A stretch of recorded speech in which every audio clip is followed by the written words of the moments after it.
Dan sungguh-sungguh miris kita melihat politik luar negeri Amerika yang banyak kehilangan dalam langkah-langkah strategisnya saat ini.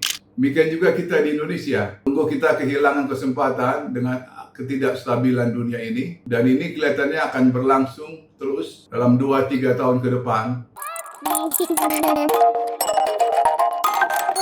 Selamat bertemu kembali, Logicians. Saat ini kita akan membahas soal ekonomi dan politik internasional, di mana saat ini kita lihat dunia penuh dengan syok di bidang trade war, syok di bidang PD ketiga atau bayangan perang nuklir. Sungguh luar biasa ancaman terhadap ekonomi politik dunia. Kita membahasnya satu persatu, di mana Eropa dan Amerika saat ini banyak terjadi di dalam negerinya demonstrasi dan sikap oposisi terhadap pemerintahan, dan kita tahu ekonomi Eropa memperlihatkan ketidakstabilan, ada penurunan. Demikian juga di Amerika terjadi penurunan hingga keseluruhan dunia juga ikut terguncang karena adanya trade war, adanya ancaman perang, dan ini sangat menyulitkan bagi kestabilan dunia. Politik Amerika yang sungguh luar biasa selama ini sebagai kaisar dunia, dan sekarang mencoba mengembalikan apa yang disebut sebagai Make America Great Again atau MAGA. MAGA inilah sebagai pencetus untuk adanya Departemen Pertahanan menjadi Departemen Perang. Demikian juga selanjutnya Amerika ingin mengobarkan perang tarif dan seterusnya. Jadi dua sisi persiapan sebagai Departemen Perang, persiapan sebagai perang tarif sudah dilakukan oleh Trump semenjak bulan Januari. Namun hasilnya kita lihat masih terganjal oleh China sebagai ekonomi dunia yang terbesar saat ini, yang memang kita lihat sangat sulit untuk menerima perang tarif dengan Amerika. Iya, perang tarif dagang antara Amerika Serikat dan China semakin ganas. Presiden Donald Trump dikabarkan akan mengumumkan tarif baru untuk chip impor asal China dalam waktu dekat. Lantas seperti apa respon dari Presiden Xi Jinping dan apa dampak bagi ekonomi global? Dan terlihat TikTok adalah satu ganjalan utama, dan yang lain-lain perang teknologi kembali akan menjelma menjadi kekuatan atau persaingan baru bagi Amerika dan China.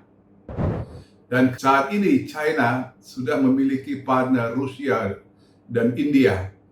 Ini artinya Amerika kehilangan India saat ini. Dan sungguh-sungguh miris kita melihat politik luar negeri Amerika yang banyak kehilangan dalam langkah-langkah strategisnya saat ini, yang disebabkan oleh konsep MAGA tadi. Ternyata Amerika saat ini akan mengalami satu masa yang sulit di dunia internasional. Walaupun kita tahu dia adalah kekuatan utama di bidang militer. Tetapi jawaban dunia saat ini adalah lebih diutamakan kepada soal ekonomi internasional. Dunia lebih akrab dan ingin membangun ekonomi dunia supaya pembangunan manusia, pembangunan infrastruktur bisa terwujud. Demikian juga kita di Indonesia. Tunggu kita kehilangan kesempatan dengan ketidakstabilan dunia ini, dan ini kelihatannya akan berlangsung terus dalam 2-3 tahun ke depan, dan ini akan membuat ekonomi Indonesia pun akan menjadi lebih sulit. Sehingga akhirnya dari dunia yang penuh kerjasama, saat ini yang terjadi adalah dunia yang saling bersaing, dan Amerika sebagai penekan utama untuk adanya perang tarif ini. Selanjutnya perang tarif ini akan membuat Amerika sendiri pada akhirnya mengalami kesulitan karena ditantang oleh satu, inflasi di dalam negeri, kedua, ditantang oleh pengangguran, ketiga, defisit yang semakin membesar.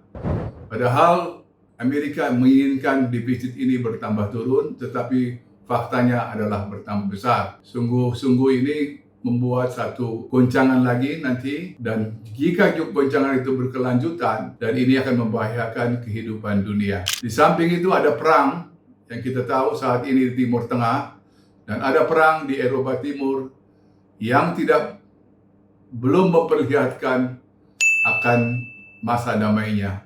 Israel terus bekerja keras dan membom seluruh Qatar, dan jika perlu akan membom seluruh Timur Tengah, dan ini adalah usaha yang sia-sia menurut saya. Dan di lain pihak, Amerika tetap membackup untuk tidak mengakui adanya berdirinya Palestina sebagai sebuah negara. Padahal negara Eropa, terutama Prancis, Inggris, sudah mendeklar bahwa mengakui Palestina. Seluruh persoalan ini tidak mudah dan tidak akan selesai dalam waktu dekat. Yang terjadi adalah persaingan besar akan terjadi melanda dunia, dan yang akan terjadi adalah ketidakstabilan dunia, dan itulah yang kita akan alami dalam waktu-waktu 2, 3, 4 tahun ini mendatang. Demikian pandangan saya tentang situasi internasional ini. Semoga kita waspada untuk Indonesia agar siap-siap ya untuk menjawab apa yang perlu bagi kehidupan Indonesia selanjutnya. Terima kasih.